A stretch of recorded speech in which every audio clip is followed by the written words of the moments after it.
அப்ஸ்டாக்ல account open பண்ணா மட்டும் போதும். ஆன்லைன் ஃப்ரீ செமினார் மூலமா எப்படி பண்றதுன்னு அவங்களே சொல்லி தருவாங்க. ஆப்ஷன் ட்ரேடிங், இன்ட்ராடே, கமாடிட்டில எவ்வளவு டர்ன் ஓவர் பண்ணாலும் brokerage வெறும் 20 rupees மட்டும் தான். அது மட்டும் இல்லாம எந்த ஒரு பேப்பர் ஒர்க்கும் இல்லாம 5 lakhs வரைக்கும் பர்சனல் லோன் வாங்கிக்கலாம். இந்த ஒட்டுமொத்த ஆஃபரும் டிஸ்கிரிப்ஷன்ல இருக்க அப்ஸ்டாக் லிங்க் மூலமா அக்கவுண்ட் ஓபன் பண்றவங்களுக்கு மட்டும்தான். Hi friends, welcome to daily life Tamil. இன்னைக்கு நம்ம மார்க்கெட்ல என்ன நடந்திருக்கு அப்படின்றத பார்க்கலாம். ஒரு வழியா மார்க்கெட் 26,000 தாண்டி அப்படியே போய்கிட்டு இருக்கு, பட்டையை கிளப்பிட்டு. ஸோ நேற்று பார்த்தீங்கன்னா அப்படியே கொஞ்சம் கொஞ்சம் சின்ன கரெக்ஷன்ல இருந்தது. பட் ஆனால் அது அப்படியே ஏறி ஏறி நாம எதிர்பார்த்த 26,000 வந்துருச்சு. ஸோ என்ன நடக்குது அப்படின்றத பேசலாம். அருள்ராஜன் சார் இருக்காங்க. அதுக்கு முன்னாடி நம்மளோட சேனல்ல நம்ம ஸ்டாக் ரெக்கமெண்டேஷன் கொடுக்கறது இல்லை. செபி ரூல்ஸ் பிரகாரம் நீங்க எப்பவுமே முதலீடு பண்றதுக்கு முன்னாடி உங்களோட செபி ரிஜிஸ்டர் அட்வைசர் கிட்ட கேட்டுட்டு முதலீடு பண்ணுங்க. இப்ப நம்ம நிகழ்ச்சிக்குள்ள போலாம். வணக்கம் சார். வணக்கம் சார். மார்க்கெட் ஒரு வழியா 26,000 கிராஸ் பண்ணி அப்படியே போயிருச்சு சார். ஸோ இந்த பாசிட்டிவ்க்கு இப்போ என்ன காரணங்கள் போயிட்டு இருக்கு சார்? இப்போ மார்க்கெட்ல முதல் காரணம் டைரக்டான ரீசன் அப்படின்னு சொல்றதா இருந்தா எஃப்ஐஸ் வெரி ஸ்ட்ராங்லி உள்ள வந்திருக்கிறாங்க அப்படின்றதான் முக்கியமான விஷயம். ஸோ எஃப்ஐஸோட இந்த பையிங் அப்படின்றது இது வரைக்கும் இல்லாத அளவுக்கு அந்த ஒரே நாள்ல அப்படின்னு பார்த்தீங்கன்னா அவங்க டியூஸ்டே இன்னைக்கு அப்படின்னு பார்த்தீங்கன்னா அந்த ஒரு பெரிய வாங்குதல் அப்படின்னு பார்க்குறோம். பெரிய வாங்குதலாம் ஒரே நாளில் 10,339 கோடி அப்படின்ற அளவுக்கு ஒரே நாளில் வாங்கினது இந்த ரீசன்ட் பார்ட்ல இதுதான். இது ஒரு ஹிஸ்ட்ரின்னு கூட நம்ம சொல்லலாம். அந்த மாதிரி அவங்க உள்ள ஸ்ட்ராங்காக வந்திருக்காங்க அப்படின்றது ஒரு முக்கியமான காரணம். அதனால சந்தையானது ஒரு வலுவான ஒரு ஏற்றத்தை அது கொடுத்ததை நம்ம பார்த்தோம். ஆனால் அந்த வலுவான ஏற்றம் அப்படின்றது தொடருமா அப்படின்னு சொல்லும்போது நம்ம அவங்க தொடர்ந்து வாங்குறாங்களா அப்படின்னு பார்க்கணும். ஆக்சுவலி ஒரு நாள் வாங்குறாங்க, ஒரு நாள் விற்கிறாங்க அப்படின்ற மாதிரி தான் இப்போ இருக்கு. அவங்க வாங்கினது 28 அக்டோபர் அன்னைக்கு அப்படின்னு சொல்லும்போது நேற்றுக்கு நல்ல ஒரு செமையாக வாங்கினாங்க அப்படின்றது ஒரு உண்மை. நேற்று இந்த வாங்கினது தான் மார்க்கெட்டோட ஏற்றத்துக்கு மிக முக்கியமான ஒரு காரணம் அப்படின்னு கூட நம்ம சொல்ல வேண்டிய ஒரு இடத்துல இருக்கோம். ஸோ அந்த வாங்குதல் அப்படின்றது இப்போ இன்னைக்கு அப்படின்னு பார்க்கும்போது கொஞ்சம் 2,540 கோடி விற்றுருக்குறாங்க. நேற்று வாங்கினவங்கனால ஏறிச்சு, மார்க்கெட்டை தாக்கு பிடிக்க வச்சுது. இன்னைக்கு அப்படின்னு பார்க்கும்போது அவங்களுடைய விற்பனை 2,540 கோடி நம்ம பார்க்குறோம். அதே சமயம் டிஐஸ் தொடர்ந்து ஏறக்குறைய அவங்க வாங்கினது டபுள் மடங்கு 5,292 கோடிக்கு வாங்கியிருக்காங்க. ஆக மார்க்கெட்டுடைய இப்போதைக்கு ஏற்றம் முதல் விஷயம் எஃப்ஐஸோட வாங்குதல் அப்படின்றது நேற்றுக்கு நடந்தது 28 அக்டோபர்ல. சப்சிக்வெண்ட்லி டிஐஸ் ஹெவி பையிங் பண்ணியிருக்கிறாங்க. இது ரெண்டும் முதல் முக்கியமான காரணம், டைரக்டான காரணம் அப்படின்னு நம்ம இப்போதைக்கு சொல்லலாம். பட் இதை தாண்டி அப்படின்னு பார்க்கும்போது இப்போ யூஎஸ் ஃபெட் ரிசர்வனுடைய இன்ட்ரெஸ்ட் ரேட் கட் அப்படின்றது மிகப்பெரிய ஒரு எதிர்பார்ப்பு இருந்துகிட்டு இருக்கு. ஸோ அது இப்போ 25 பேசிஸ் புள்ளிகள் குறைப்பாங்க அப்படின்றது ஒரு முக்கிய எதிர்பார்ப்பு. அதன் அடிப்படையிலையும் சந்தையானது கொஞ்சம் வலுவா இருக்கிறதா நம்ம பார்க்குறோம். கூடவே யூஎஸ் இப்போ இந்தியாவுக்கும் யூஎஸ் இருக்கிற இந்த ட்ரேடு டீல் அப்படின்றது முன்னாடி கஷ்டமான சூழ்நிலையில் இருந்தது. ஆனால் இப்போ ஏதோ நியூஸ் வந்துகிட்டே இருக்கு. அது ஒரு மாதிரி ஒரு செட்டில்மெண்ட்டுக்கு வருவாங்க, அதனால அது ஒரு பாசிட்டிவா முடியறதுக்கான வாய்ப்பு இருக்கு அப்படின்ற மாதிரி இன்னும் செய்திகள் வந்துட்டு தான் இருக்கிறத நம்ம பார்க்குறோம். அதை தாண்டி அப்படின்னு பார்த்தீங்கன்னா டொமஸ்டிக் க்ரோத் அப்படின்னு சொல்லக்கூடிய உள்நாட்டு வளர்ச்சி அப்படின்றது இப்போ கணிசமான அளவு இந்த குவார்டர்லையும் இருக்கும் அப்படின்னு எதிர்பார்க்கப்படுகிறது. பொதுவாகவே ஜிடிபி ப்ரொஜெக்ஷன் அப்படின்னு பார்க்கும்போது இப்போ எல்லாமே ஒரு 6.7% அப்படின்ற ஓரளவுக்கு ஒரு எதிர்பார்ப்பு இருந்துகிட்டு இருக்கிறதும் ஒரு முக்கியமான காரணம். கூடவே காலாண்டு முடிவுகள் எல்லாம் வெளிவர ஆரம்பிச்சிருக்கிற ஒரு சூழலை பார்க்குறோம். குறிப்பா இந்த குவார்டர்லி ரிசல்ட்ஸ்ல சில முக்கியமான நிறுவனங்கள் எல்லாமே ஓரளவுக்கு நல்ல லாபத்தை கொடுத்துருக்கு அப்படின்றதும் அதுல ஒரு பாசிட்டிவான ஒரு விஷயமா நம்ம எடுத்துக்க வேண்டியிருக்கு. ஆக ஒட்டுமொத்தமா அப்படின்னு பார்க்கும்போது இப்போ குளோபல் மார்க்கெட்டும் சற்றே வலிமை சேர்க்கக்கூடிய ஒரு இடத்துல இருக்கிறத நம்ம பார்க்குறோம். அதை ஒட்டி உள்நாட்டிலும் அப்படின்னு பார்த்தீங்கன்னாக்கா நமக்கு வலிமையான ஒரு ஏற்றம் இருக்குது. நிஃப்டியில சொல்றதா இருந்தா நிஃப்டி இப்போ ஒரு வலுவான ஏற்றத்தை கொடுத்துருக்கிற ஒரு சூழல்ல தொடர்ந்து இந்த வலு சேர்க்குமா அப்படின்ற நம்ம கேட்கும்போது 25,800 அது மிக முக்கியமான ஒரு ஆதரவா பார்க்குறோம். ஸோ 25,800 உடைக்கப்படாத வரைக்கும் மார்க்கெட் என்ன ஆகலாம், சைடுல போகலாம், இல்லை மேலே உடைச்சிச்சு அப்படின்னு சொன்னா இந்த 26,150 அப்படின்ற எல்லையை உடைச்சிருச்சு அப்படின்னு சொன்னா மிகப்பெரிய ஒரு ஏற்றத்துக்கு சந்தை தயாராவதா பார்க்குறோம். ஸோ ஒட்டுமொத்தமா நம்ம சந்தையை பார்க்கும்போது நீண்டகால அடிப்படையில் மிக வலிமையான ஒரு ஏற்றம் இருப்பதற்கான வாய்ப்புகள் மிக அதிகமாக இருக்குதுன்னு நம்ம பார்த்தோம். ஸோ இப்போ இருக்கிற இந்த இடத்துல இருந்து நம்ம பார்க்கும்போது சந்தை ஒரு லாங் டேர்ம் பேசிஸில் இப்போ டெக்னிக்கல் அனாலிசிஸ் அப்படின்ற ஒரு பாயிண்ட் ஆஃப் வியூவில் நம்ம பார்க்கும்போது சந்தையானது இப்போ ஒரு கப் அண்ட் ஹேண்டில் அப்படின்னு நம்ம சொல்லக்கூடிய வகையில் ஒரு உருவமைப்பை தோற்றுவித்திருக்குதா நம்ம பார்க்குறோம். ஆக இந்த உருவமைப்பு அப்படின்றது சந்தை எங்கே கொண்டு போகலாம், 28,500லேருந்து 29,000 நோக்கி நகரலாம் அப்படின்றது பொதுவான ஒரு அணுகுமுறை. அடுத்தடுத்து இப்போ இருக்கிற நிலைமையிலேருந்து 2,500 3,000 புள்ளிகள் வரை கூட நிஃப்டி மெல்ல மெல்ல நகரலாம். உடனே நாளைக்கு நாளைக்கு அடுத்த மாதம் அப்படி நகர்ந்துருன்னு இல்லை. பட் இந்த ஃபார்மேஷன் சக்ஸஸ்ஃபுல்லாக இருக்கும்போது அதனுடைய டார்கெட் அப்படின்றது நமக்கு 29,000 நோக்கி நகர்வதாக இப்போதைக்கு நம்ம எடுத்துக்கலாம். நான் ஷார்ட் டேர்ம் பேசிஸில் சொல்லும்போது 25,800 மிக முக்கிய ஆதரவு நிலை. அது உடைக்கப்படாத வரைக்கும் சந்தையானது சைடுவேலையோ இல்லை ஏற்கனவே சொன்ன அந்த 26,150 உடைக்கும் போது புதிய உச்சங்கள் தோற்றுவிக்கப்படலாம். Okay sir. ஸோ இப்போ இந்த ஏற்றம் அப்படின்றது இப்போ நீங்க சொன்ன மாதிரி அது 2,000 புள்ளிகள்ல இருந்து ஒரு 3,000 புள்ளிகள் வரையும் இனி கொஞ்சம் ஏறதுக்கான வந்து பாசிட்டிவ் இதெல்லாம் வந்திருக்கு அப்படின்ட்டு. ஸோ இப்போ அமெரிக்காவில் வந்து நடந்துகிட்டு இருந்த அந்த பிரச்சனைகள் நம்ம மார்க்கெட்டுக்கு இப்போ எதுவும் பெருசா அஃபெக்ட் பண்ணலையா சார்? அது எல்லாமே வந்து இதுவாயிடுச்சா, சால்வ் ஆயிடுச்சா? சால்வ் ஆயிடுச்சானா சால்வ் ஆகல. ஆஸ் ஆஃப் நவ் பாத்தீங்க அப்படின்னு சொன்னா அதே 50% டேரிஃப்ல தான் நிக்குது. அதே சமயம் இப்ப நெகோசியேஷன் போயிட்டு இருக்கு. ஸோ இவங்க ஒரு அக்ரிமெண்ட் சைன் பண்ணுவாங்களா அப்படின்றது வந்து ஒரு கேள்விக்குறியா தான் இப்பவும் இருக்குது. ஆனா ஒரு பெரிய எதிர்பார்ப்பு இருக்கு. ஏதோ பேக் அண்ட் நெகோசியேஷன் போயிட்டு இருக்கு. படிப்படியா ரஷ்ய ஆயில் அவங்க வாங்குறத குறைப்பாங்கன்ற மாதிரி ஒரு ஒரு டாக் போயிட்டு இருக்கு.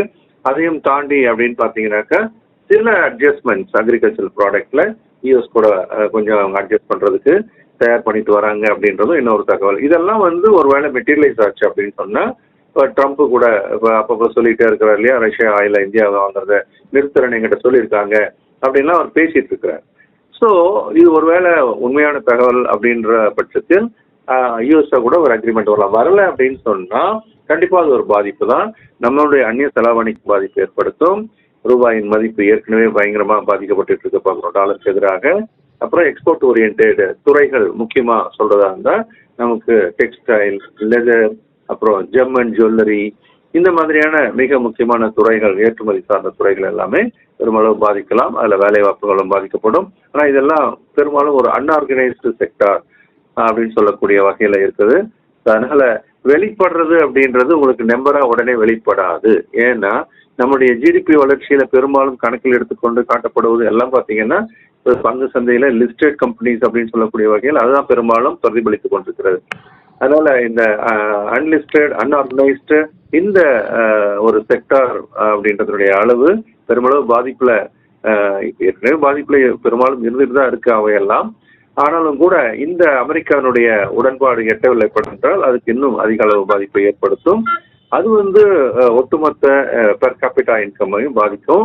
பட் மேலோட்டமா பார்க்கும்போது நமக்கு நம்பர்ஸ் வெறும் பங்கு சந்தையில் பட்டியலிடப்பட்ட நிறுவனங்கள் நம்பரை மட்டும் வச்சு பார்க்கும்போது சிறப்பாக இருப்பதாக தோன்றும் அப்படின்றதையும் நம்ம மனசுல வச்சு. Okay sir. ஸோ செக்டார்ஸ் எல்லாம் இப்போ இந்த பாசிட்டிவ்க்கு ஏற்ற மாதிரி நல்லா ஏறி இருக்கா, எல்லாமே பூம் ஆயிருக்கா எப்படி சார்?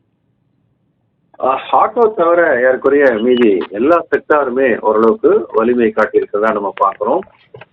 ஸோ செக்டார் அப்படின்னு நம்ம எடுத்துக்கிட்டோம் அப்படின்னு சொன்னா மிக முக்கியமான ஒரு நிலைமையில பார்க்கும்போது ஆயில் அண்ட் கேஸ் இன்னைக்கு மிகப்பெரிய அளவில் ஒரு ஏற்றத்தை கொடுத்துருக்கு பார்க்குறோம். ஒரு 2.1% என்ற அளவுக்கு ஒரு வலிமையான ஏற்றம் கொடுத்துருக்கு. ரெண்டாவது மெட்டல் செக்டாரும் பார்த்தீங்கன்னா ஒரு அவுட் பர்ஃபார்மிங் தான் சூப்பராக ஏற ஆரம்பிச்சிருக்கு. மெட்டல், எனர்ஜி இதெல்லாம் வந்து ஒரு ஸ்ட்ராங்கான அப்ட்ரெண்ட்ல இருக்கிறத நம்ம பார்க்குறோம். கூடவே ஓரளவுக்கு ஏற்றத்தில் இருந்துட்டு இருக்கிறது அப்படின்னு பார்த்தீங்கன்னா நிஃப்டியோட ஐடி துறையாகட்டும், வங்கி துறையாகட்டும், இவை எல்லாமே வந்து ஓரளவுக்கு மேனேஜ் பண்ணிட்டு இருக்கு. இதுல பாதிக்கப்பட்ட துறை அப்படின்னு சொல்லும்போது முன்னணியில் இருக்கிறது நிஃப்டி ஆட்டோ தான். அது பலமா ஏறின ஒரு துறை, அதனால அப்படி இருக்கிறதாவும் எடுத்துக்கலாம். ஸோ இன்னைக்கு அப்படின்னு பார்த்தீங்கன்னா இந்த துறைகளில் மிக முக்கியமான சில நிறுவனங்கள், அதாவது Nifty, NTPC, power grid, Adani port, இந்த மாதிரியான ஒரு நிஃப்டிலையும் சென்செக்ஸ் கூட சில முக்கிய நிறுவனங்கள் எல்லாத்துலேயும் இன்னைக்கு ஒரு ஸ்ட்ராங் பைங் நடந்திருக்கு. ஸோ எல்லாமே இன்ஃப்ராஸ்ட்ரக்சர் டெவலப்மெண்ட் இந்தியாவில் இன்னும் அடுத்த கட்டத்தை நோக்கி நகர்ந்துன்ற எதிர்பார்ப்பின் அடிப்படையில் ஐடியில் நல்ல ரிசல்ட் கொடுத்த ஐசிஎல் டெக்னுடைய பங்கும் ஒரு வலிமையான ஒரு ஏற்றத்தை கொடுத்துட்டு தான் பார்க்குறோம். மெட்டல் செக்டாரில் இன்னைக்கு சூப்பர் டூப்பரான ஒரு ஏற்றம். ஸோ டாடா ஸ்டீலும் பார்த்தீங்கன்னா மிகப்பெரிய ஒரு உச்சத்தை இன்னைக்கு தொட்டிருக்கிறதை நம்ம பார்க்குறோம். அதே சமயம் பிஹெச்எல் மிக சிறப்பான ஒரு ரிசல்ட்டை கொடுத்துருக்காங்க. அவங்களுடைய ரிப்போர்ட்டட் ப்ராஃபிட் அப்படின்னு பார்த்தீங்கன்னா இயர் ஆன் இயரில் பார்க்கும்போது 254%, 375 கோடி லாபத்தை காட்டினாங்க Q2ல. அதனால அந்த பங்கு கிட்டத்தட்ட 6% ஜம்ப் அடிச்சதையும் நம்ம பார்க்குறோம். அதே மாதிரி செயலோட ரிசல்ட் அப்படின்றதும் மிக சாதகமான ஒரு செய்தி வந்தாலும் அதுவும் கிட்டத்தட்ட 8% மேலே இன்ட்ராடேல ஏறி இருக்கிறத பார்க்குறோம். அதே மாதிரி ரிசல்ட் கொஞ்சம் மோசமாக வந்தது அப்படின்னு பார்த்தீங்கன்னா கோல் இந்தியா பெரிய எதிர்பார்ப்புல காலையில் இருந்துச்சு. ஆனால் அவங்க வந்து அவங்களுடைய லாபம் 30% குறைந்ததாக காட்டின உடனே மழை பெய்யுற மாதிரி கடன்னு விழுந்துச்சு. கிட்டத்தட்ட 15 ரூபாய்க்கு அதனுடைய வீழ்ச்சி இருந்ததை நம்ம பார்க்குறோம். அதனால இது முழுக்க அந்த ரிசல்ட்டும் பேஸ்டு மூமெண்ட்டாகவும் நம்ம எடுத்துக்கலாம். ஆட்டோ தவிர மீதியெல்லாம் இப்போ வலிமையாக தான் இருக்கு. Okay sir. சார் கோல்டு சில்வரும் இப்போ வந்து எப்படி இருக்கு சொல்லுங்க சார். கோல்டு ஏறிக்கிட்டே இருந்தது, இப்போ 2 நாளா இறங்குச்சுன்னு நியூஸ் இருந்தது. இப்போ திருப்பி ஏறுதா இறங்குதா என்ன நிலவரம்? இப்போ கோல்டு சில்வர் பொறுத்த வரைக்கும் எல்லாமே ப்ராஃபிட் புக்கிங் நடந்துட்டு இருக்கிறத நம்ம பார்க்குறோம். ஸோ இந்த ப்ராஃபிட் புக்கிங் அப்படின்றது எவ்வளோ நாளைக்கு தொடரும் அப்படின்றதான் இப்போ முக்கியமான ஒரு கேள்வியாக நம்ம எடுக்க வேண்டியிருக்கு. ஸோ குறிப்பாக நம்ம கோல்டு அப்படின்னு எடுத்துக்கிட்டிங்கன்னா தொடர்ந்து ஒரு வலிமை காட்டிக்கிட்டே வந்தது. கிட்டத்தட்ட அந்த உச்சம் அப்படின்னு பார்த்தீங்கன்னா அது வந்து ஒரு 4350 $370 பெர் அவுன்ஸ் அது வரைக்கும் மேலே போனதை நம்ம பார்த்தோம். ஸோ அதன் பிறகு என்னாச்சு அப்படின்னு பார்த்தீங்கன்னாக்கா ப்ராஃபிட் புக்கிங் வர ஆரம்பிச்சாச்சு. ஸோ இந்த ப்ராஃபிட் புக்கிங் அப்படின்றது அதை கீழ்நோக்கி திருப்பி இருக்கிறத நம்ம பார்க்குறோம்.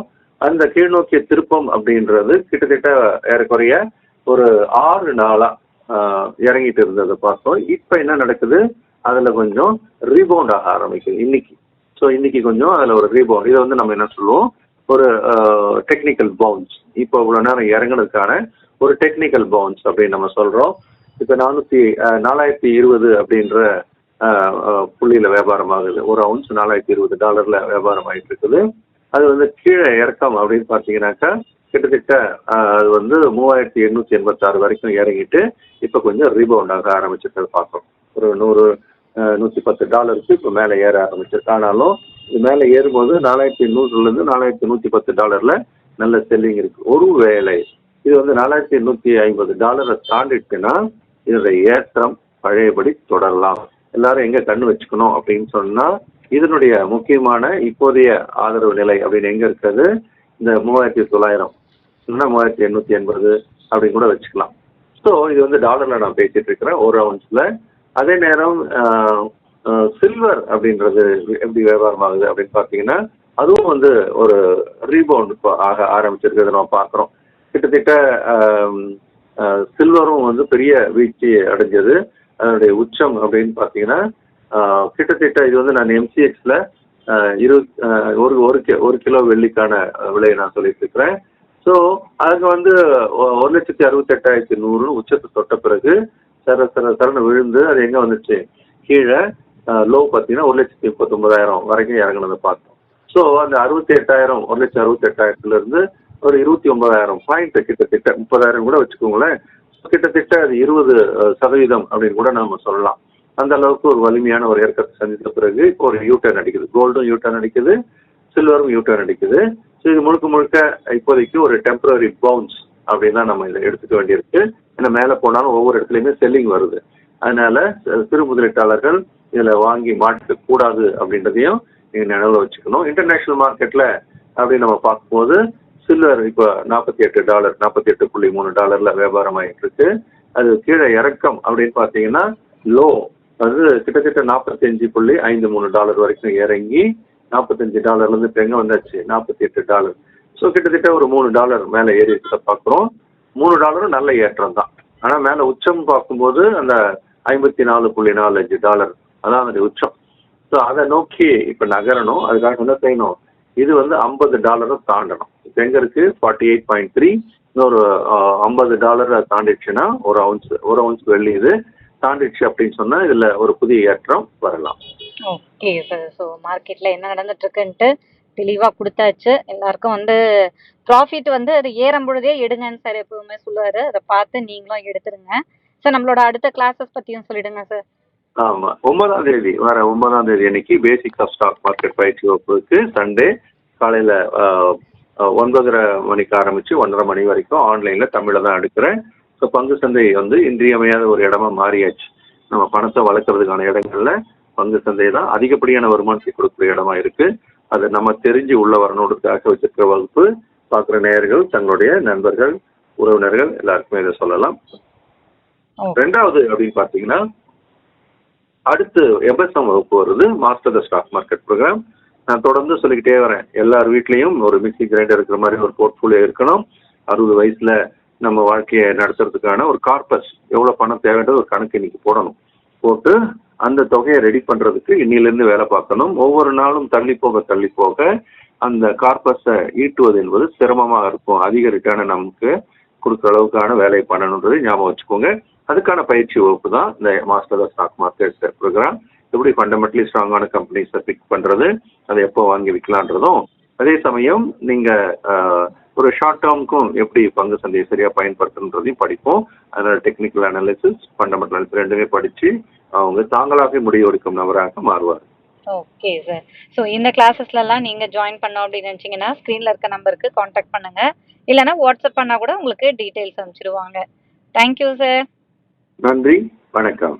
ஓகே ஃப்ரெண்ட்ஸ், மறுபடியும் அடுத்த வீடியோவில் பார்க்கலாம். அப்ஸ்டாக்ல அக்கௌண்ட் ஓபன் பண்ணா மட்டும் போதும், ஆன்லைன் ஃப்ரீ செமினார் மூலமா எப்படி பண்றதுன்னு அவங்களே சொல்லி தருவாங்க. ஆப்ஷன் ட்ரேடிங், இன்ட்ராடே, கமாடிட்டில எவ்வளவு டர்ன் ஓவர் பண்ணாலும் brokerage வெறும் 20 rupees மட்டும் தான். அது மட்டும் இல்லாம எந்த ஒரு பேப்பர் ஒர்க்கும் இல்லாம 5 lakhs வரைக்கும் பர்சனல் லோன் வாங்கிக்கலாம். இந்த ஒட்டுமொத்த ஆஃபரும் டிஸ்கிரிப்ஷன்ல இருக்க அப்ஸ்டாக் லிங்க் மூலமா அக்கௌண்ட் ஓபன் பண்றவங்களுக்கு மட்டும்தான்.